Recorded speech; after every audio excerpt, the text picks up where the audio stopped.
Thank you. I thank the gentleman from Arkansas. I want to associate my comments with the ones just made by the gentleman from Arizona. I think they were excellent. I think they accurately state, along with the other gentleman from Arkansas, about why we're here as new members, to grow the economy, make this in the 21st century the best place on earth to grow a family, to grow jobs, to grow a business. But you can't have that discussion if we're also not going to talk about how big this government is, how much bigger it's going to get, and who has to pay for it. And the who has to pay for it, my good friend, is not necessarily us, but it's our kids and our grandkids that are going to be left with the tab. Simply, some of us can have more on our plate now. These were reckless promises made by politicians who came before us on this very floor, on that other floor, and all around this town.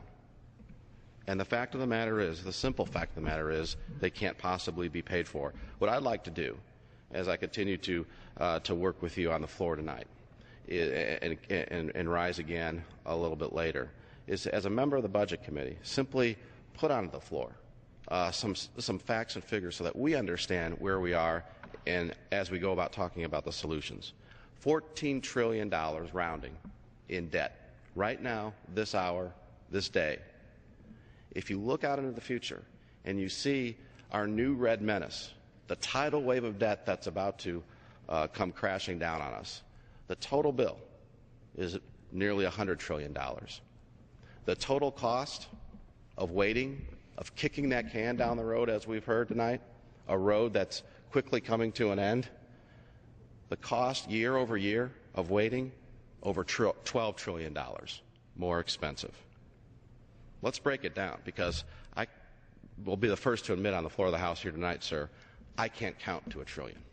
I can't count that high. I can't comprehend what $1 trillion means, not to mention 14, not to mention 100.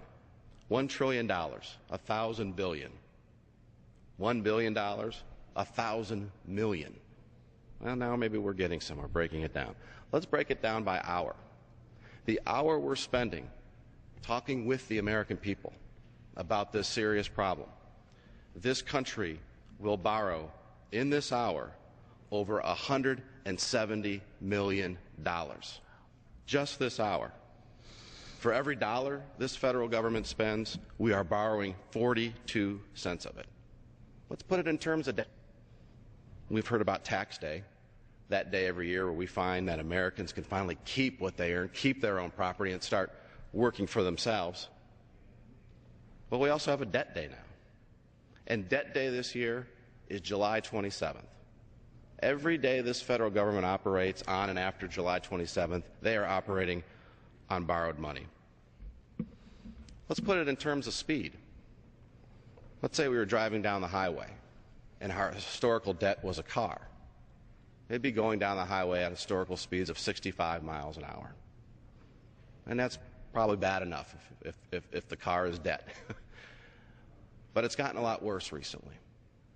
Let's say there was another car coming up in our rearview mirror, and we looked and it was coming up fast. Maybe the license plate said, we may not be able to read it, but it said hope and change. And it was coming up and it zoomed right by us. How fast, sir, do we think that car was going if the debt car that we historically have been riding is already going 65 miles an hour? 70? 100? No. That car that just passed us by, that new debt car that we're currently spending on, is going over 7,000 miles an hour. And that's the challenge we're up against. And the only help that we've gotten from the other side in tackling this challenge